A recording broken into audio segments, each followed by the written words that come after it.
महाराष्ट्रातील शाळांना आता कठोर बाल सुरक्षा चौकटीचं पालन करावं लागणार आहे। राज्य शालेय शिक्षण विभागाने या संदर्भात नवीन निर्देश जारी केले। शारीरिक शिक्षा आणि मानसिक छळावर बंदी घालण्यात आली। तसंच कर्मचारी आणि विद्यार्थ्यांमधील खाजगी संवाद मर्यादित करण्यात आला। गंभीर प्रकरणांमध्ये पोलिसांना वेळेवर तक्रार करणं ही अनिवार्य असेल। वसईतील एका शाळेत 6वीच्या विद्यार्थिनीला उशिरा आल्याबद्दल 100 उठाबशा काढायला लावल्या होत्या आणि यामध्येच तिचा मृत्यू झाला होता। दरम्यान त्या वसईतल्या शाळेची नोंदणी रद्द करण्यात आली। या शाळेतल्या धक्कादायक प्रकारानंतर महाराष्ट्र शालेय विद्यार्थ्यांच्या सुरक्षेसाठी मार्गदर्शक तत्व जारी करण्यात आलेली आहेत। राज्य सरकारच्या शालेय शिक्षण विभागाने कोणते नवे नियम लागू केले ते आपण पाहूया। विद्यार्थ्यांना कोणत्याही प्रकारची कठोर शारीरिक शिक्षा करण्यास मनाई करण्यात आली।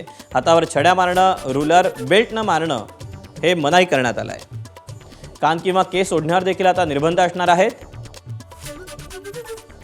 विद्यार्थ्यांना उन्हात किंवा पावसात बाहेर उभं करण्यास देखील परवानगी नाही। वारंवार नावं ठेवणं, त्यांना कमी लेखण्यासही मनाई करण्यात आली आहे। जात, धर्म, भाषा, लिंग, सामाजिक किंवा आर्थिक स्थिती, अपंगत्व किंवा शैक्षणिक कामगिरीवर आधारित भेदभावावर देखील मनाई करण्यात आलेली आहे। विद्यार्थ्यांची आदराने आणि सौम्य भाषेत संवाद साधला पाहिजे। पालकांच्या पूर्वपरवानगीशिवाय विद्यार्थ्यांचे फोटो किंवा व्हिडिओ काढण्यावर देखील मनाई करण्यात आलेली आहे। एबीपी माझा, उघडा डोळे बघा नीट।